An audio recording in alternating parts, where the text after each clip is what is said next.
is up, guys? It is the JONGASM coming at you today with a classic background. As you all know, this weekend was Thanksgiving, so I am home on Thanksgiving break. It has been absolutely wonderful being home. I love not being in a dorm room, which according to a lot of you guys looks like a prison. And it is a prison, to be completely honest with you. The reason that there's cinder block walls is because it's a prison. However, the reason that I'm talking with you guys today is not because I want to complain about my life and the fact that I live in a room that looks way too much like a cell in Alcatraz. I'm talking to you today because I have an amazing conspiracy theory for you guys, all about the Marvel Universe. A lot of you guys have asked me in the past to do the Pixar theory, and don't get me wrong, definitely plan on doing it, even though all the hype for it has definitely gone down by now. But I figure, hey, if I'm the first one to jump on this Marvel theory, then good for me, right? Now on to the theory. Unless you've been living under a rock or in a third world country, you should know that the Marvel movies over the past few years have absolutely been killing it at the box office. And about a month or so ago, when they revealed the timeline for the movies they'd be releasing over the next couple of years,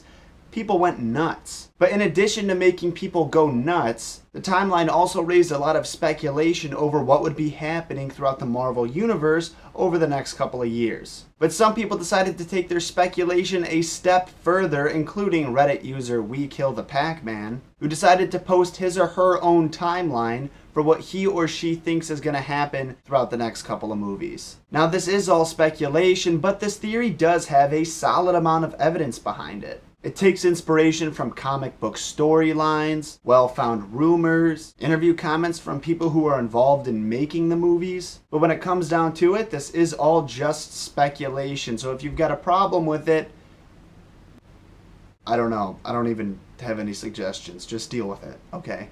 But this theory is a very long one with 8 parts, so we're not going to delay it any more than we need to. Let's get started.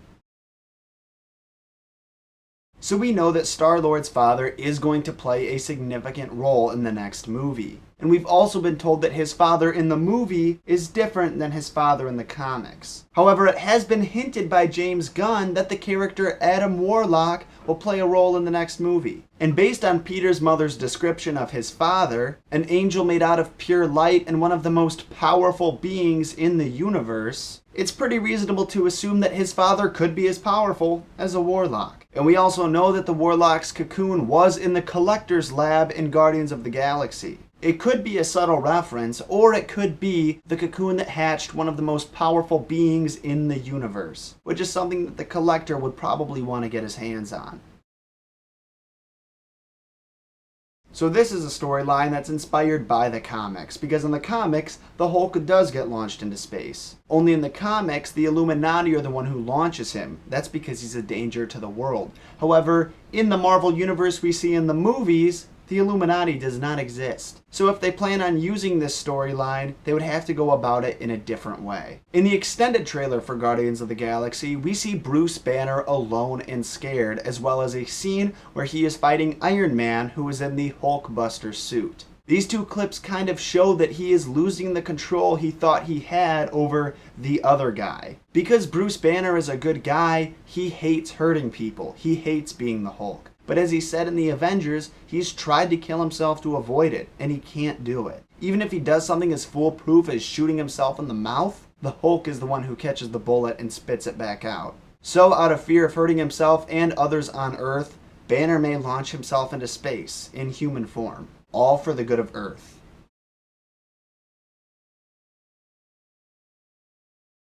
Now at this point in the series, the Avengers team is getting pretty huge. We've got the original 6, Winter Soldier, Vision, Quicksilver, Ant-Man, Black Panther, and Captain Marvel all waiting in the wings. That is, if all of the Marvel movies that have been announced are going to be taking place in the same universe. There's been a rumor that at the end of Age of Ultron, the Avengers are going to split in 2, with Tony Stark leading a team on the West Coast and Rogers leading a team on the East Coast, like DC, New York area. The 2 teams of the Avengers are suspected to be the core elements of the Civil War. We don't know who's going to be on each side of this Civil War, but it's thought that the most impactful way that the war would end would be with the death of Steve Rogers. Especially because there's people like Winter Soldier and Falcon who can take up his shield after he's gone.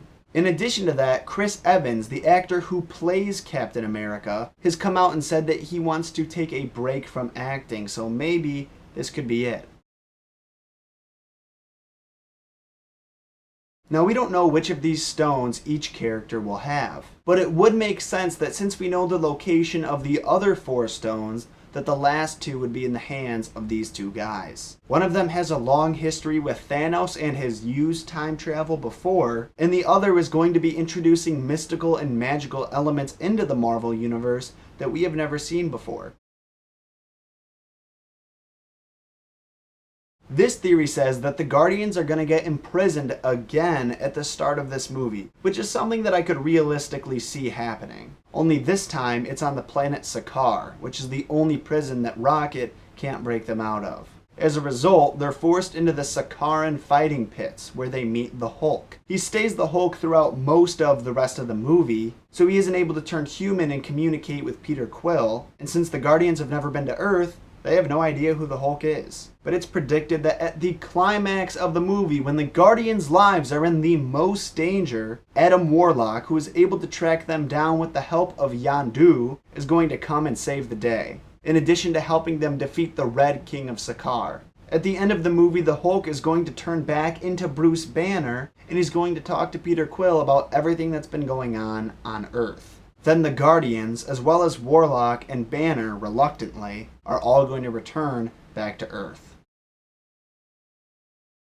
Now, Infinity War Part 1 takes place after Captain America 3 and after Ragnarok, which is the 3rd Thor movie. To some people, it wouldn't be surprising to see that Captain America and Thor are both dead, especially since Ragnarok is essentially the Norse apocalypse. After the events of Age of Ultron, the Avengers are going to be pretty shattered. The main focus of this movie is suspected to be the rebuilding of the Avengers, as well as their preparation for Thanos' arrival. The Guardians are likely to make an appearance in this movie, and be the ones who tell the Avengers about Thanos. So essentially, the Guardians are going to be bringing the Avengers back together. It's also suspected that Bruce Banner is going to be in hyper-repressed mode, and we aren't going to see any Hulk action in this movie.